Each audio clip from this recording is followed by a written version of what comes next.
Hi అండి. Welcome back to our channel. So, ఈరోజు recipe వచ్చేసి ఉస్మానియా బిస్కెట్స్. చాలా సింపుల్‌గా ఇంట్లోనే ఎలా ప్రిపేర్ చేసుకోవచ్చో, యాజ్ ఇట్ ఈజ్ బేకరీ స్టైల్‌లో ఉంటాయి. అలాగే క్రంచీగా టేస్ట్ కూడా సూపర్బ్‌గా ఉంటాయి. సో, మీరు కూడా తప్పకుండా చూసి ఒకసారి ట్రై చేయండి. ట్రై చేసి నా కామెంట్ బాక్స్‌లో షేర్ చేయండి. ముందుగా బిస్కెట్స్ ప్రిపేర్ చేసుకోవడానికి ఒక బౌల్ తీసుకొని అందులో 100 గ్రాముల వరకు బటర్‌ని వేసుకోవాలి. సో, మీరు ఇదే ప్లేస్‌లో మీరు డాల్డాని కూడా వాడొచ్చు. సో, మనం బేకరీలో తీసుకుంటాం కదా బిస్కెట్స్, వాళ్ళు చాలా తక్కువ క్వాలిటీ బటర్ కానీ, లేకపోతే డాల్డా ఏదైనా చాలా తక్కువ క్వాలిటీది వాడుతుంటారు. సో, ఇలా ఇప్పుడు బటర్ తీసుకొని అది రూమ్ టెంపరేచర్‌లో ఉండాలి. రూమ్ టెంపరేచర్‌లో ఉన్న బటర్‌లో ఒక అరకప్పు వరకు చక్కెర పొడిని వేసుకోవాలి. సో, చక్కెర పొడిని వేసుకొని దీన్ని బాగా మిక్స్ చేసుకోవాలి.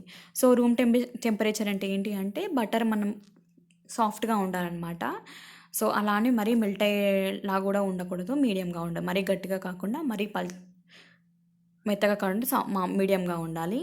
సో, ఇలా బటర్‌లో షుగర్ పౌడర్ వేసి ఈ రెండిటిని బాగా మిక్స్ చేసుకోవాలి. సో, ఈ రెండిటిని బాగా ఫ్లఫీగా అయ్యే వరకి మిక్స్ చేసుకోవాలి.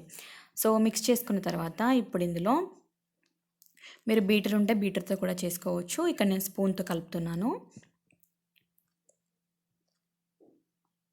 సో, ఇది ఎంత బాగా కలిపితే బిస్కెట్స్ అంత బాగా వస్తాయి. సో, ఇప్పుడు ఇందులో కలిసిపోయింది కదా షుగర్ ఇంకా బటరు. ఇప్పుడు ఇందులో ఒక కప్పు వరకు మైదా. సో, ఒక కప్పు వరకు మైదా, 100 గ్రాముల బటర్‌కి ఒక కప్పు మైదా కరెక్ట్‌గా సరిపోతుంది. అలాగే ఇందులో ఒక పావు టీ స్పూన్ వరకు బేకింగ్ పౌడర్, అలాగే కొద్దిగా సాల్ట్ వేసుకోండి. సో, మీరు కనుక అన్సాల్టెడ్ బటర్ యూజ్ చేస్తే గనక షుగర్ కొంచెం తక్కువ చేసి సాల్ట్ కొద్దిగా ఎక్కువ వేసుకొని దీన్ని చేసుకోండి ఉస్మానియా బిస్కెట్స్. ఇక్కడ నేను అన్సాల్టెడ్ బటర్ యూజ్ చేస్తున్నాను. సో, వీటన్నింటిని బాగా మిక్స్ చేసుకోవాలి. సో, ఇందులో పాలు కానీ ఇంకా వేరే ఏం యాడ్ చేయాల్సిన అవసరం ఉండదు. ఈక్వల్ క్వాంటిటీలో తీసుకుంటే కనుక పర్ఫెక్ట్‌గా వస్తాయి బిస్కెట్స్. సో, ఇప్పుడు వీటిని బాగా మిక్స్ చేసుకోవాలి.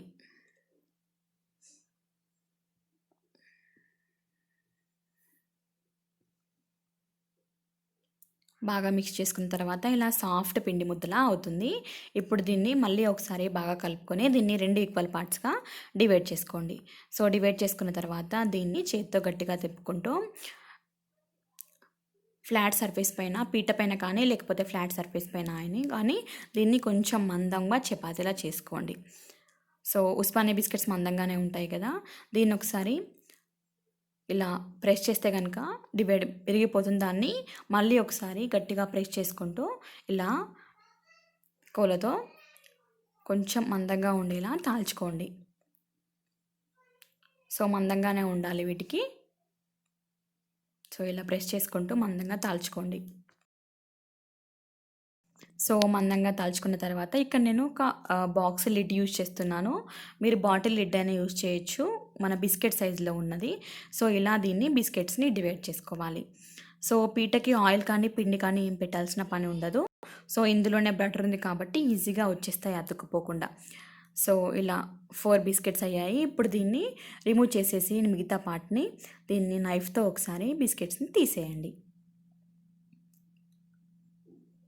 సో, చూసారా సైడ్స్ కూడా కొంచెం లేయర్‌గా వస్తుంది.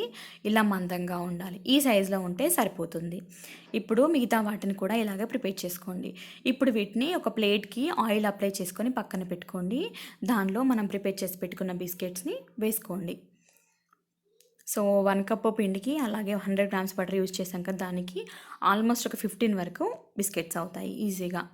సో, అన్నిటిని ఇలాగ ప్రిపేర్ చేసుకొని దీనిపైన కొద్దిగా పాలతో బ్రషింగ్ చేయండి.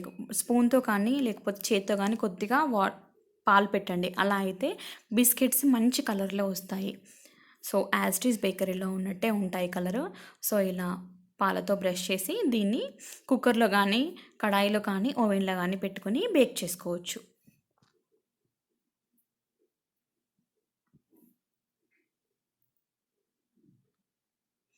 సో, ఇలా ఇప్పుడు వీటిని బేక్ చేద్దాం. సో, ఇక్కడ నేను కడాయిలో పెడుతున్నాను. కడాయిలో ఒక స్టాండ్ పెట్టి, లిడ్ పెట్టి క్లోజ్ చేసి, దీన్ని ఒక 15 నిమిషాల వరకు ప్రీహీట్ చేసుకోండి. తర్వాత మనం ముందుగా ప్రిపేర్ చేసి పెట్టుకున్న బిస్కెట్స్‌ని ఇందులో పెట్టేసి, లిడ్ పెట్టి క్లోజ్ చేసి, హాఫ్ అన్ అవర్ వరకు లో ఫ్లేమ్‌లో పెట్టి కుక్ చేయండి. సో హాఫ్ అన్ అవర్ తర్వాత చూస్తే కనుక పర్ఫెక్ట్ ఉస్మానియా బిస్కెట్స్ రెడీ అయిపోయినట్టే. చాలా టేస్టీ రెసిపీ, మీరు పిల్లలకి కూడా ఈజీగా తినిపించవచ్చు.